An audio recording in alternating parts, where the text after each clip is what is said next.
Welcome to the Sisterhood of Sweat. I am here today with Jason Fiefer. Jason is the editor-in-chief at Entrepreneur Magazine, and he hosts the podcasts Problem Solvers and Build for Tomorrow. He has written a novel with his wife, Mr. Nice Guy, which is currently being developed for television. He has been an editor at Fast Company, Men's Health, Maxim, and Boston.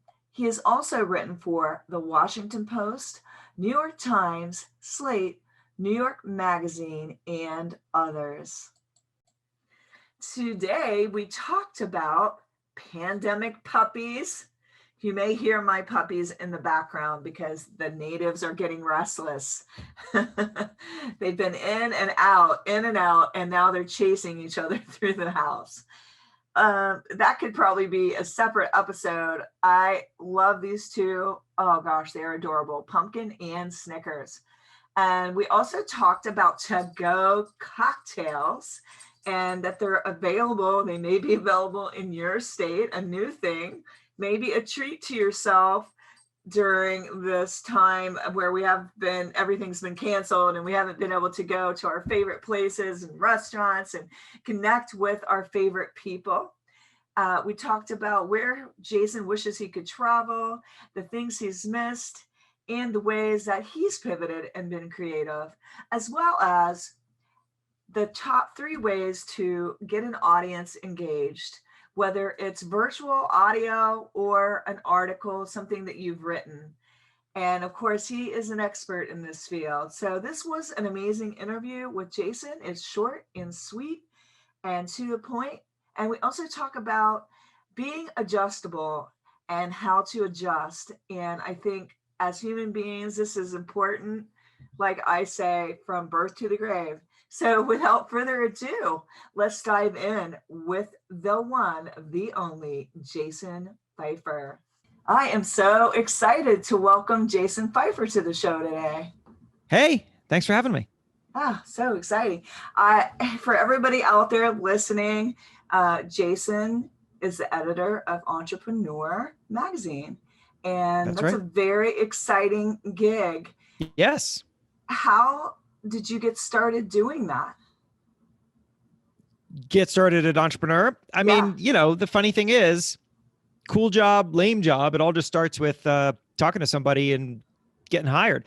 In this case, I had spent a career bouncing around different magazines and newspapers and had come to this conclusion for myself that I was not interested anymore in carrying anybody else's ball.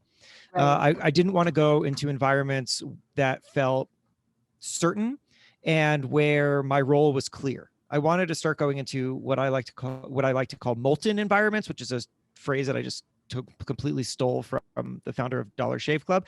And so Entrepreneur was really a molten environment. They were looking for an executive editor at the time, but they were looking to make big changes.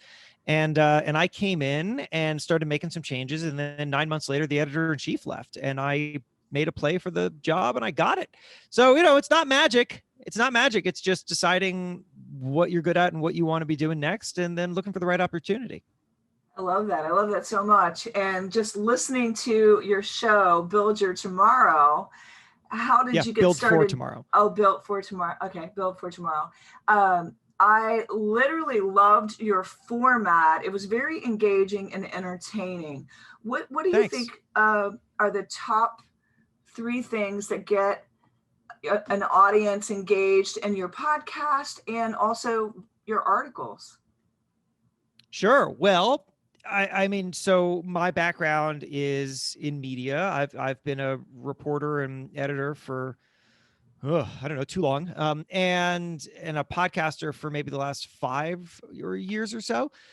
So I've got a good sense of storytelling. And I think that the number one thing that you need, whether you're writing or producing audio or anything else, is that you need to understand your audience. You need to have a obsession with what your audience wants and expects from you, how you can deliver it in a way that nobody else does. And that understanding will evolve. it will change, and it changed for me. So my show, Build for Tomorrow, it's not an interview show. It is, I think of it as an audio documentary show. So it is, each episode takes me a month to make, and it is a product of tons and tons of interviews and deep archival research. And then I write like a 9,000 word script. It takes a long time. And each episode is aimed at some moment of change, trying to understand how change happens and then how we can use it to our advantage. So the most recent episode that I know you listened to was about to-go cocktails, and like how to-go cocktails were illegal at the beginning of 2020 and now are legal in the majority of states, and why on earth they were ever illegal to begin with, which turns out to take you down this crazy rabbit hole about like the alcohol industry. And anyway, it was really interesting. So here's but what you don't see in that is that I've done a lot of audience research, and I understand what my audience is looking for. I didn't at first. I thought my audience was a history podcast audience. I thought they just were interested in history, but they're not. They are interested in feeling more resilient about the future. That is the reason that they listen to the show. That's what they told me. And so once I learned that and understood it, I could shape everything that I do around it. I renamed the show. The show is not originally called Build for Tomorrow. And I also restructured the way that I wrote the script so that I was constantly hitting those notes for people. So I was driving towards insights that help people feel more resilient, so they understand how change happens and how they can use it in themselves, and how our world today is shaped by that. These are all decisions that I've made because I understand my audience. So you asked for three. I mean, the number one thing is understand your audience. Then to me, the number two thing is just make things really easy. I mean, my writing has evolved over time. When I started as a kid, I tried to make my writing as complicated as possible because that's what I thought impressive writing looked like. But I came to understand that, at least for me, I communicate best and people seem to respond most strongly if everything that I do feels like a slip and slide, right? You get on it and it's just like whoosh, right? It just moves really fast. The writing should move fast. The podcast should move fast. I should talk fast. Everything should happen fast so that people feel like, well, like I can't get off this slip and slide.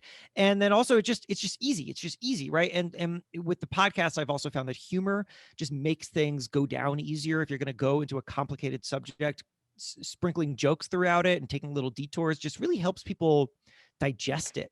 So understand your audience, understand how to communicate with your audience. And then, I think it's about the stories that you choose to tell. Sometimes something might be really interesting, but it might not make sense in your voice, or it might not make sense for your audience. And I think sometimes people make a mistake in thinking that, well, I'm interested in something, so they'll be interested in it. Sometimes that's true, and sometimes it's not. And so I think people need to be really deliberate about the stories that they're telling. Oh, that is so true. And I think a lot of the time I would think a show, I'm like, oh, I don't know, is my audience going to like it? And usually it's the ones I was the most worried about that hit number one on the charts. Yeah, and I know. So it's like, you really do have to study your audience. And you were talking about, basically pivoting, and everybody has had to do that during this pandemic.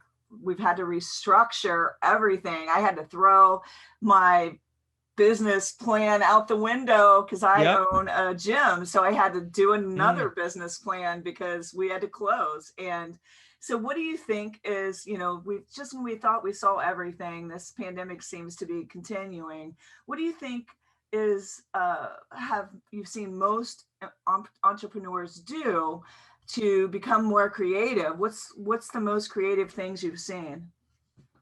Well, I mean, thematically speaking, I think the thing that entrepreneurs did that made all the difference, and that we should continue to do even when things go back to whatever normal is that entrepreneurs reconsidered the impossible. There were opportunities, ideas, changes around us that we had dismissed, resisted, thought were bad, never considered. And then the pandemic came along and it forced us to think differently about what was available to us and what we needed to try, and things that we dismissed before, things that we thought were impossible. Sometimes we did them and it turns out they were great. Not only great, but like something that we're going to keep doing once we're able to reopen and resume operations as normal. And that is a real lesson, because that's not a moment created by a pandemic. That's a moment that's always available to us that we were just shoved into because of the pandemic. You can always reconsider the impossible, the things that you think are stupid and possibly damaging might actually be the greatest ideas that you have. And it's not like they're beamed down from Mars, right? Like, it's not like they came out of nowhere. They've always been here. So the ways that people have adapted their businesses, I think, have just been really interesting. I mean, I've heard really large companies, but the ones that always really stick with me actually are just these really tiny ones, like a woman who runs a wig shop in Baltimore and used to run it like a storefront. People are there, doors open, come on in, browse for wigs. And then she had to shift to a appointment only business model. And that was scary to her, because you don't know what's going to happen. And now people are going to be able to walk in and buy these wigs, and is anyone going to make an appointment for wigs? It just seemed really scary. But what turned out to happen is that business grew and her costs dropped, and she's running a healthier business than she was before, because she no longer has to. It turns out, like, what happened was, well, all right, now that we're appointment only, I don't have to hire somebody to greet all these people who are walking into the store. And these people who are walking into the store off the street were never buying wigs. They weren't wig shoppers. They were just curious. They're browsing. So there's no reason to cater to these people. People who want wigs for a personal reason, religious, health, whatever the case is. And so they're actually thrilled to make an appointment and to not have other people like randomly walking around and like looking at them when they're trying on this wig. They would prefer the personal interaction. So you would have never known that if you were running a wig shop, unless you were forced into it. But now look at that. I mean, again, running an appointment only business was always available to this woman, always available. Nothing was stopping her, except that she thought it was a bad idea because she was never forced to try it. Now she tried it. Turned out to be great. Yeah. And I really think, like my father always said, that life is about adjustment, and that, if you're able to adjust, you're going to do well, because he always said that it's an adjustment from birth to the grave, and those who adjust do well. Mm-hmm. Yeah, that's right. That's the only way through, is to be constantly adapting. And it's the number one thing that I see successful entrepreneurs do. People ask me all the time, what are the qualities of a successful entrepreneur? The answer is adaptability. That's the thing. What do you think is the most creative thing that you've done since the pandemic? Me personally. Well, I've gone through quite a lot of change during the pandemic. The biggest, most obvious one is my setting. I in normal times live in New York in a small apartment in Brooklyn with my wife and 2 little boys, and that was totally fine. But we had an opportunity to go live with my parents during COVID and not be squeezed into this little apartment. And so we were fortunate, and we took it. And so they're in Colorado. So now I'm in Colorado. It's been a full year. And Wow. I love New York, and I always thought of myself as a New Yorker forever. And the things that Colorado had to offer were not interesting to me at first: open space, outdoor activities, but I've come to love them, frankly, and it's really surprised me. I don't think we're going to stay here. I think we're going to go back to New York. But I was surprised at how easy it was to slip into a somewhat different identity. Not full identity, but I always thought of myself as the nonstop New Yorker, and now I'm like chilling in Colorado. And it just goes to show you that these things that you think are foundational to you sometimes are not. Oh gosh, so true. And I think we've all been finding this out when many things were canceled and we had to figure other things out. What's the first place you want to travel when we're fully able to? You mean except back to New York? Yeah. That's a really good question. I have 2 little kids, so everything is filtered through Where would I like to travel? I mean, I'd love to go to like Greece, but is that possible? I don't think so. Not right now. So, so I don't know. I mean, really, one of the greatest joys of my professional life has been traveling and speaking to groups. The very last group that I did before the pandemic, which was in like January of 2020, I guess, was the Chamber of Commerce in Hutchinson, Kansas. It was awesome. It was like a 1,000-person dinner in this like sports auditorium.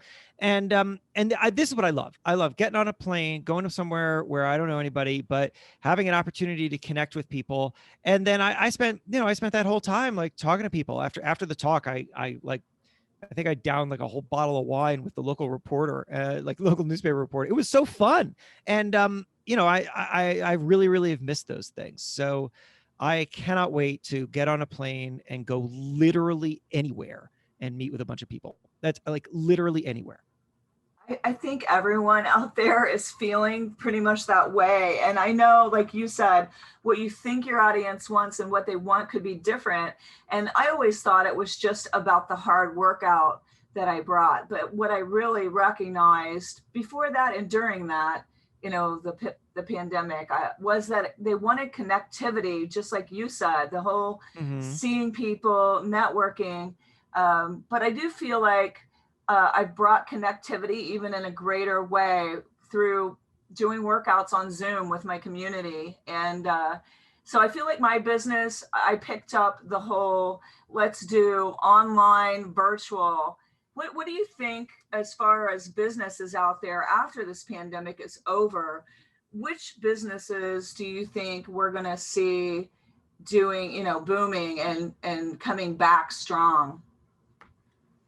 I mean, I think that there's going to be a near universal business boom after this. I think there's so much pent up demand and such eagerness to return to things that I think every restaurant is going to be crazy packed and every gym is going to be crazy packed, and prices of plane tickets and hotel rooms are going to skyrocket. But more specifically, I think that the factors for who is going to really boom and who's going to have the greatest opportunities are in front of us right now. I mean, things will change. There will be surprises along the way, but I'll give you one example. We just ran a story about, I'm blanking on the name of the brand, so I'm just going to not say it so that I don't screw it up. But anyway, it was a dog, like a doggy daycare and other care services for dogs franchise.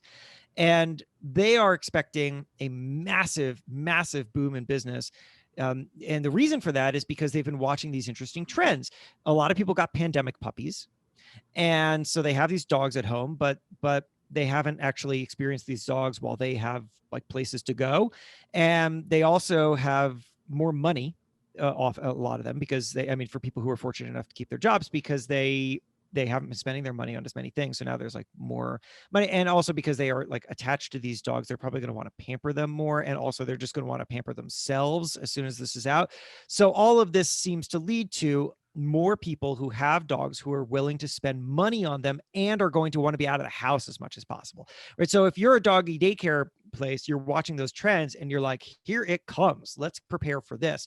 And so, that was just a really interesting way to hear that person think through that. And I would suggest that anybody in any industry should be looking at what's been happening and where that pent up demand is going to be, and then do your best to prepare for it and meet it. I love that so much. And I'm one of the pandemic puppy people. Oh yeah, you got a pandemic puppy? Yes, and I have two because I'm also an empty nester. So like that fulfilled two things in one, one fell swoop. So I love that you brought that up. That could be a whole nother episode. Let me ask you one more question because I know You're a busy guy, and I promise to keep it short. Thanks. What about these to-go cocktails? I've never heard of such a thing. You never heard of such a thing? What state do you live in? Ohio. Ohio? Oh, Ohio made it legal. Ohio made it permanently legal. Ohio was this first or second state to make it permanently legal. Yeah, go out and get it. Oh, So, that's it. So what a to-go cocktail. Okay, rewind January, February of 2020. You could not go into a restaurant and order a Manhattan and then take that Manhattan out of the restaurant. You couldn't like just get it to go, right? You couldn't hop in your car and drive away with the cocktail. I mean, not drinking it, of course, but and you certainly couldn't order it online and pick it up. And then states started, as soon as the pandemic started shutting restaurants and bars down, many states, 30 something states, made it temporarily legal to do this, to get a cocktail to go from a restaurant. And then after some time, states have started to make it permanently legal. And there are only a handful that have made it permanently legal, but Ohio, I'm almost positive, is one of them. And so that means now, for example, and I've done it many times, right, that a lot of your listeners perhaps have it too. You order some food for pickup, and you order a margarita with it, and they give it to you in a bottle. You pick it up and you take the whole thing home. That was illegal. That was illegal. You couldn't do that before. And so, of course, that led me to wonder, why was that illegal? It's a stupid thing to have. What was the point of that being illegal? And the answer is so deeply complicated. It goes back hundreds of years, and you have to understand like the sort of origin of prohibition era laws, and also the three-tier system that the alcohol industry is forced to operate in. It goes so unbelievably complicated. It shocked me. But also what should be equally shocking and eye-opening is that the change happened. And it happened really fast. So there was all this time where people were saying, oh, we can't change this thing. These laws are too old. Industry is too complicated. We can't make this kind of change. And then boom, just like that, change, done. And you know what? People love it. Love it. People are often afraid change is going to have some kind of adverse consequence. But here you go. You make cocktails to go legal. The National Restaurant Association has done surveys and found that like 75 to 80% of people over the age of 21 love this and want it to stay permanently. Restaurants and bars, of course, want it to stay permanently too. Like everybody likes this. This was a good thing. And again, this was available to us the whole time. We didn't need a pandemic to make this change. We could have made this change in 1997. Like anything could have made this change. But sometimes this is what it takes. It takes a moment of crisis to force you to reconsider the impossible. So anyway, if anybody wants to know more about that, that's the latest episode of Build for Tomorrow. It is so good. And I'm so excited. You brought good news today. This is it. We're yeah. You're going to go out and get your to-go cocktail. Get it right now. That's an exciting thing for us. So I just want to acknowledge you so much for being so entertaining. My husband loved your show as well. Oh, great. And you also said you have a free training about adjustability.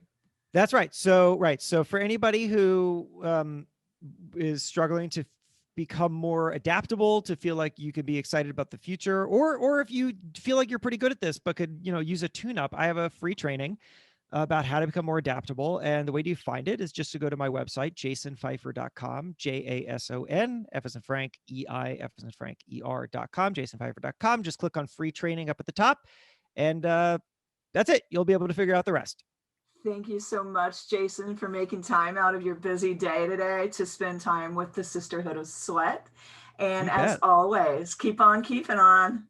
I will. Thank you so much. Thanks.